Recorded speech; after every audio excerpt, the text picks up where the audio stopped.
Hello, and welcome to the virtual enrichment series for December. This month's topic is holiday fun.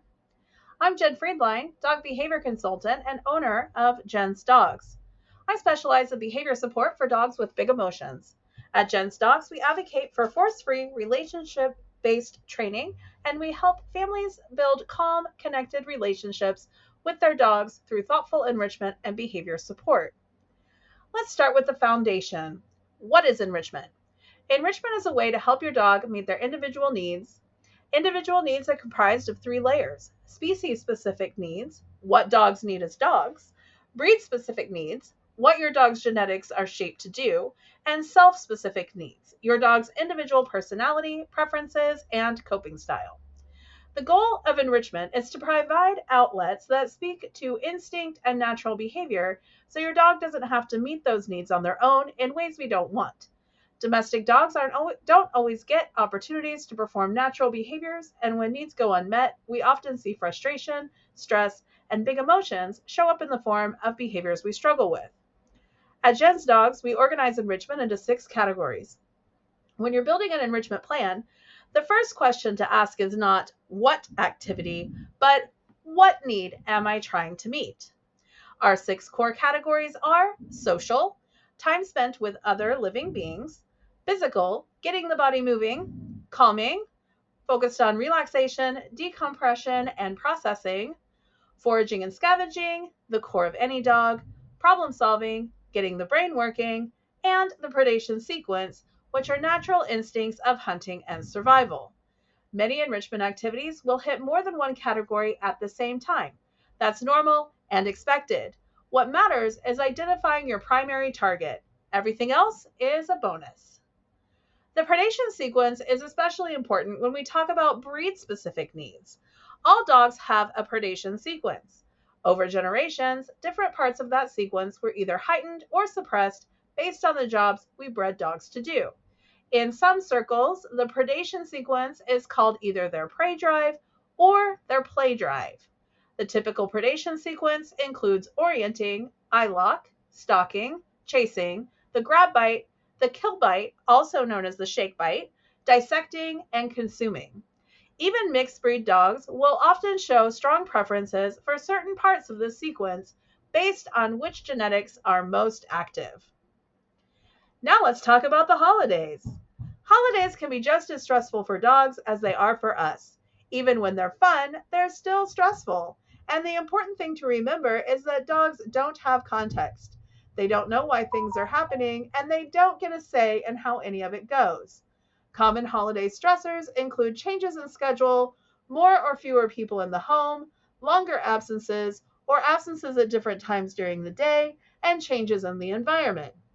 Decorations, furniture rearrangements, trees, lights, gifts, these all change how a space feels and functions. All of these factors are interconnected, and together they increase stress for all involved. That brings us to management. Putting effective management in place allows you more freedom and works in your absence. Management should always be your first line of defense, and especially during the holidays. Management means you are intentionally setting up the environment to reduce the intensity of a stress to a level your dog can tolerate and dismiss. Management is not about eliminating stress entirely. That's not realistic. This becomes more important during temporary events like the holidays. We don't want to create a long-term fallout by overwhelming dogs during a short-term event. Management protects everyone. It protects guests from uncomfortable or chaotic encounters, and it protects dogs from accidental mistakes. If food is left out, there's items dropped, their unpredictable movement, or getting into things they shouldn't. It also prevents the practice of behaviors that are emotionally driven and could become dangerous, like jumping, lunging, and so forth. Management also helps enrichment work better. When stress is lowered, dogs are able to engage their thinking and learning brain rather than reacting from a survival state. When planning management, focus only on what you can control. You can control their feeding times, rest times, activity windows, physical boundaries, and your own response to the stress of your environment. There will be plenty that is outside of your control, like other people, the weather, and other surprises. Management tools fall into two categories: hard barriers and soft barriers. Hard barriers are physical: gates, doors, crates, kennels, exercise pens, and muzzles. These create clear, visible boundaries between your dog and the rest of the world. It also helps create clear boundaries for the people who are visiting your home. For crates, kennels, and muzzles, please note that if your dog is not conditioned to these tools, that can cause further stress. So only use these tools if your dog is comfortable with them. Muzzles are great for keeping anything out of the mouth, not just for dogs who may be a bite risk, but also for dogs who eat anything or tend to steal items or rip into presents or things left out. Hard barriers are the best way to guide your dog from an undesired behavior to the appropriate one. Soft barriers include back ties, drag leads, and well-known cues. These don't physically block access, but they can still provide structure. Cues are the best way to let your dog know a clear path to success of what to do before they get into trouble, rather than after. Having structure of what to do in any situation is key to helping dogs navigate the holidays safely and calmly. We can use enrichment as part of management. When you already have management in place to lower intensity, enrichment makes it more effective. Enrichment can keep dogs occupied during high excitement moments. It gives them something else to focus on during things like people arriving, feeding times, gift exchanges, or busy household movement. It can also give them an outlet for heightened energy. When they get spiked because they're excited, nervous, scared, or unsure, they need somewhere for that energy to go. It helps to build predictable routines within unpredictable days, especially if you stick to an enrichment you already have in place. Don't discredit what you already do. If your dog already has routines that work, this is the time to lean into them. Now I want to talk about one of the most important parts of the holiday season: having guests over. Guest arrivals are one of the most important moments to manage. How your dogs and your guests interact on that first encounter sets the tone for the rest of the visit. If your dog does something the guest doesn't enjoy, they may be off put the rest of the time. If the guest does something your dog doesn't like, your dog may target them as unsafe or unpredictable. So we want that first part to go as smoothly as possible.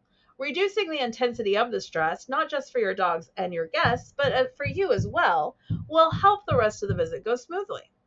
I recommend setting up a holding station using hard barriers. I prefer 2 layers of protection. Think of it like an airlock. If one fails, you still have a fail-safe. This allows guests to enter, bring in their things, go through doors and get settled without dogs being underfoot, jumping up, getting in the way, or running out the door. If they are in a separate area, dogs can bark, jump, and express their excitement safely without it being directed at people. While they're in a holding station, you can offer light, familiar enrichment, known puzzles, scatter feeding, and things they're comfortable with. Please note, some dogs are not going to engage with food or puzzles during high excitement. Some dogs stress eat, some dogs won't touch anything. This depends on your dog. Sometimes the best arrival enrichment is physical. Having them in a place with someone so they can move, run, and get that energy out can be most effective.